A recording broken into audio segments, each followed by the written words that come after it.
Imagine for a moment, what if the secret to feeling better, saving money, and helping our planet wasn't hidden in some exotic superfood or complicated diet, but right there, waiting for you in your own kitchen? Right. We're talking about a quiet revolution that starts not with some radical overhaul, but maybe just with curiosity, leading to delicious, sustainable living. Precisely. Yeah. Today, we're taking a deep dive into the fascinating world of culinary medicine. And this isn't just about what you eat, right? It's a more holistic exploration of how we access, how we prepare, and, well, how we genuinely relate to our food, kind of tracing its journey from the soil right to your plate. Okay, so our mission today is basically to uncover practical strategies that empower your personal health while actively reducing your environmental footprint. Forget the information overload for a sec. We're trying to give you a shortcut to being truly well-informed, act with surprising insights, and hopefully enough relatable moments. Get ready to discover how smart food choices, mindful cooking, and maybe a deeper appreciation for your food story can transform both you and the world around you. Okay, let's start right where many of us feel, well, pretty overwhelmed. The grocery store. I mean, the sheer volume of food choices, the rising costs, and just the effort involved in eating well can feel like a constant battle. What if a surprisingly simple shift in how we approach our meals could, disarm all those challenges at once? Okay, I'm listening. Yeah. It absolutely can. Our sources, they really highlight that structured meal planning is far more than just, a convenience. It's actually a strategic move. Studies reveal that individuals who consistently plan their meals are not only more likely to make nutritionally superior choices, Makes sense. but they also report a significant reduction in food-related stress. Less stress is good. Totally. Think about it. No more frantic last-minute decisions or those impulse buys at the checkout. Still- Right. It saves precious time during busy weeks and, get this, it can actually slash your food bill by maybe 15-20%. Wow. Really? It's from planning. Yeah, simply by preventing unnecessary purchases and cutting down on waste. Things you buy and then, don't use. Okay, that's a really compelling argument for planning, but it still often leads us back to the same old supermarket aisles, doesn't it? True. So, beyond the familiar grocery run, where else can we unearth, incredible food that's a win for both us and the environment? That's where we need to broaden our horizons a bit. The source material points to several really incredible alternatives. Like what? Well, take farmers markets, for instance. These aren't just, quaint weekend things. Right. They're direct links to peak season produce, often picked just hours before you buy it. This cuts out multiple middlemen delivering a freshness that supermarket produce, which often travels hundreds, maybe thousands of miles. Yeah. Just can't match that. Then you've got community gardens. These collaborative green spaces offer fresh, locally grown options. Plus, they're fantastic for getting some physical activity, building community bonds, Nice. and they can significantly reduce family food budgets too. That's huge. And we can't overlook mobile markets. These are brilliant innovations.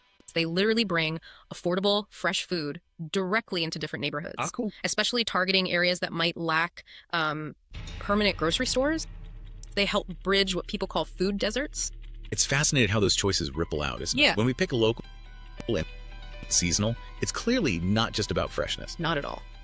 So tell us, what's the environmental story there? Does it truly make a difference for the planet, or is it, more of a feel-good choice? No, it's a profound difference.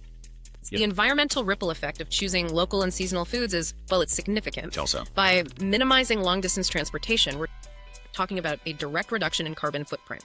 Fewer trucks on the road means less fuel burned, fewer greenhouse gas emissions. Think about it like a single apple shipped from New Zealand uses dramatically more energy than one grown just an hour away from you.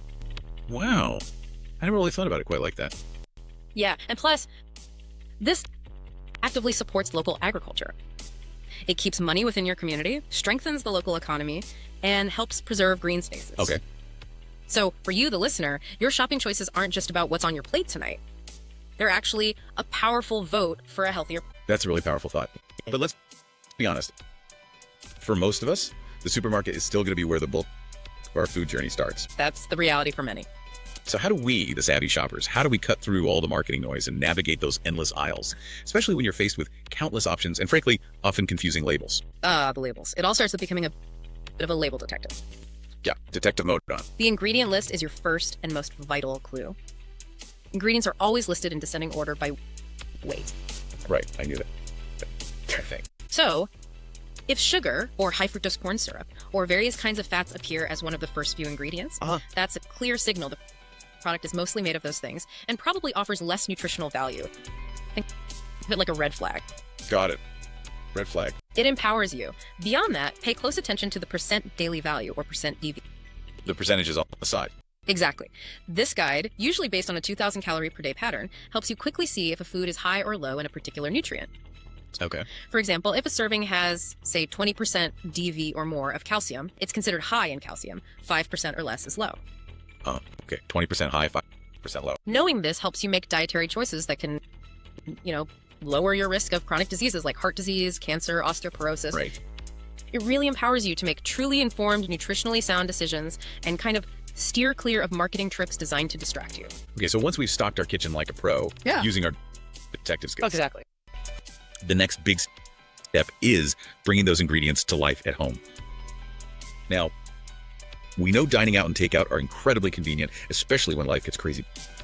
Oh yeah, lifesavers sometimes. But what's the hidden cost, both for our health and, well, our wallets, when we rely too heavily on those options? The hidden costs are definitely significant.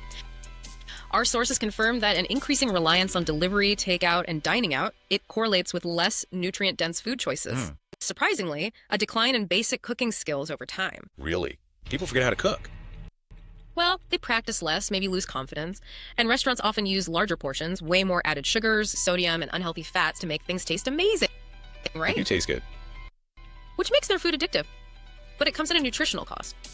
Cooking at home gives you crucial, granular control over exactly what goes into your food. Total control. The type of oil, the amount of salt, the quality of your ingredients. It's a direct investment in your health. That makes perfect sense. Control is absolutely key. But once we're in our home kitchen, what are the absolute essentials for keeping our ingredients not just fresh and efficiently stored, but truly safe and nutrient preserving? Are there common kitchen mistakes we make without realizing? Oh, absolutely. The foundation of a healthy kitchen is proper food storage. For optimal food safety and quality, temperature control in your fridge is paramount. Okay, the temperature. Perishable foods must be kept at 40 degrees Fahrenheit, that's 4.4 Celsius or below, or frozen at 0 Fahrenheit, minus 17.8 C or below. 40 degrees. Got it. Anything above 40 Fahrenheit is the danger zone, where bacteria can multiply really rapidly. Yikes. And always use sealed, leak-proof containers for raw meat, poultry, seafood. Store them on the lowest shelf possible. Why the lowest? To prevent any drips from cross-contaminating other foods below them. Simple but important. Ah, smart. And here's a tip I often see overlooked. Labeling and dating your food items as you store them. Oh yeah, you mentioned that for waste, but for safety too. Both. It's a simple but powerful habit to prevent food waste and spoilage.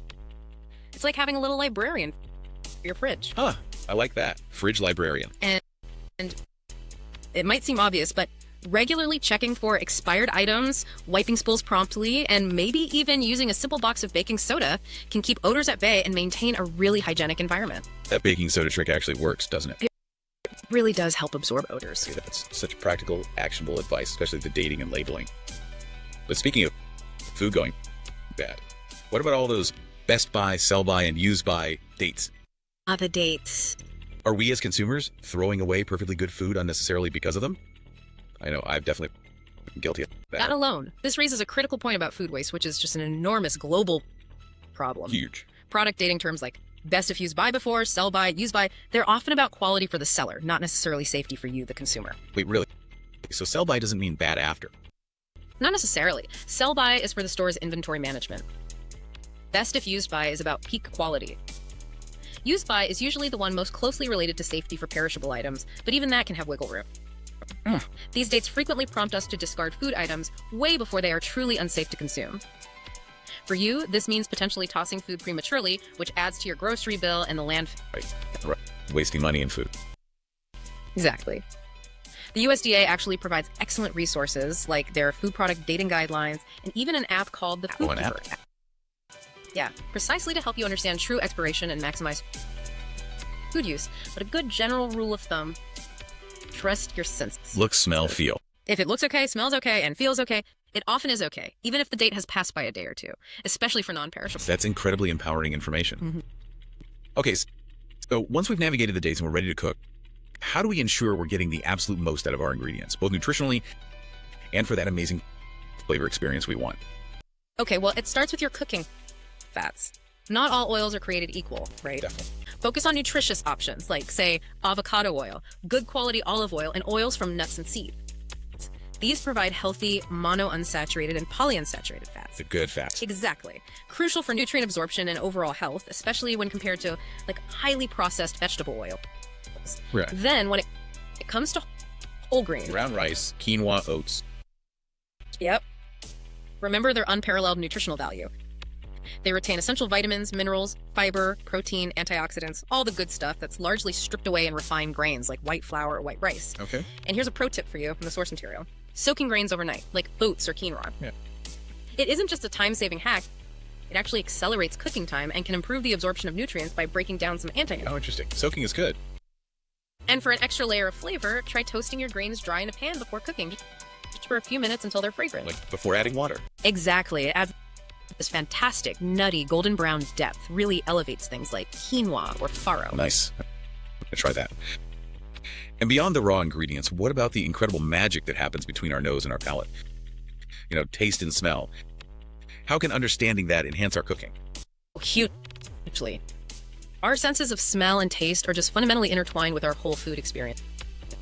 Understanding their biological mechanisms is actually a bit of a game changer in the kitchen. Yeah, so. Well, for example, knowing why sweetness instinctively signals energy-rich foods to our brains, or how bitterness can act as a natural defense mechanism, alerting us to potential toxins. Right. Like bitter plants might be poisonous. Exactly.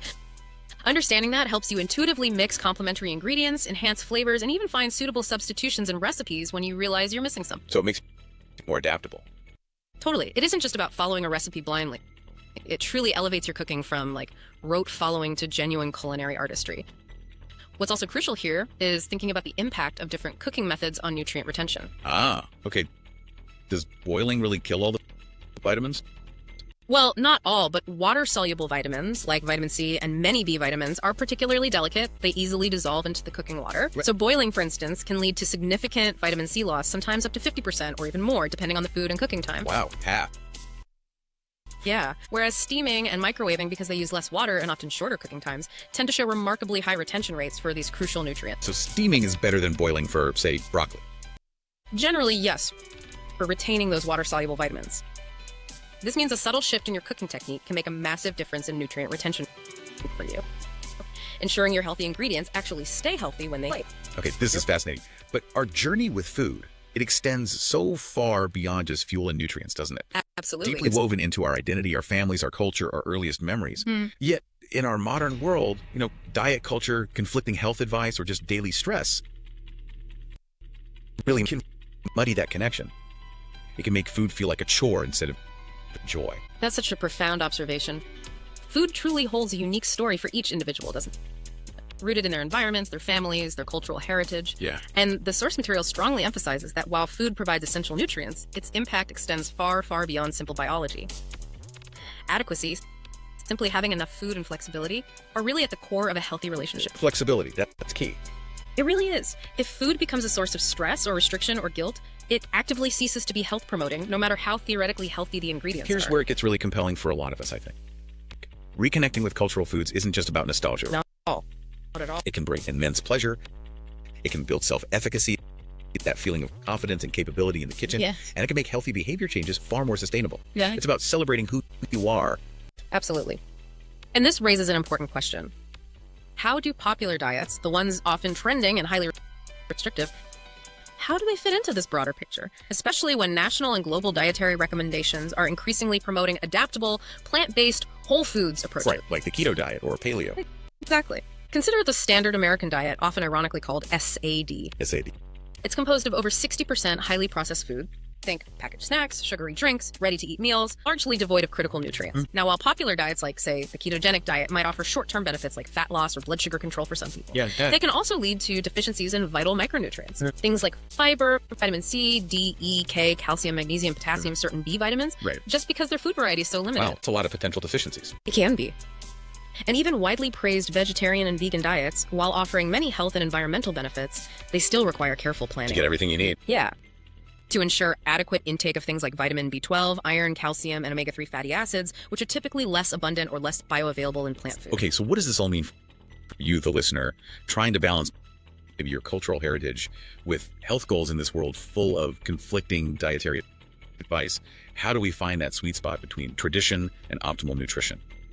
Well, the most impactful and sustainable approaches, the ones with the most robust evidence behind them, like the Mediterranean diet or the DSH diet, they emphasize a rich variety of foods. Fruits, vegetables, unprocessed whole grains, legumes, nuts, seeds, healthy fats. It really is. These supply an incredible array of valuable micronutrients and phytonutrients that seem to work synergistically together for disease prevention and management. And crucially, cultural foods should absolutely be integrated into optimal nutrition plans. It shouldn't be excluded. Definitely not. Traditional dietary guidelines often skew towards Western preferences. My plate lists bread, pasta, and rice, right? Yeah. But it frequently omits staples like taro or plantains or breadfruit, which are foundational in many global diets. That's a good point. So the key is to modify dietary guidelines to fit your cultural and personal preferences. Ask yourself, what grains do you eat daily? What are your favorite fruits and vegetables, and how do you traditionally prepare them? This makes healthy eating feel like home, not like some foreign concept. I love that. Making it feel like home. That's a fantastic framework. So if our plate, filled with a variety of whole foods, including our cultural favorites, is the primary focus, what about dietary supplements? When do they fit in, if at all, for someone trying to optimize their health? That's a great question. While supplements definitely exist to fill identified nutritional gaps, like a classic example is vitamin B12 for vegans, or maybe vitamin D for people with limited sun exposure. Right. A whole foods approach should always be prioritized for foundational health and wellness. Food first. Exactly. Supplements are, just as their name implies, intended to supplement the diet, not substitute it. What's truly fascinating here, and often overlooked, is that supplements usually lack the complex matrix of beneficial compounds found naturally in whole foods. What do you mean by matrix? Well, think about fiber, carotenoids, phenols, thousands of other phytonutrients. All these things in a whole apple, for instance, they work together synergistically in ways we're still uncovering for optimal health. You just can't capture that full orchestra of benefits in a single pill or powder. You can't replicate the apple. Pretty much. The whole is greater than the sum of its parts when it comes to food. So maybe consider this provocative thought. What is the single most impactful step towards a healthier you, and actually a healthier planet? Isn't some radical restrictive diet, but simply relearning the joy of food, reconnecting with its journey, from the soil to your plate, guided by wisdom from around the world, and really embracing the delicious traditions within your own heritage. It's a powerful idea.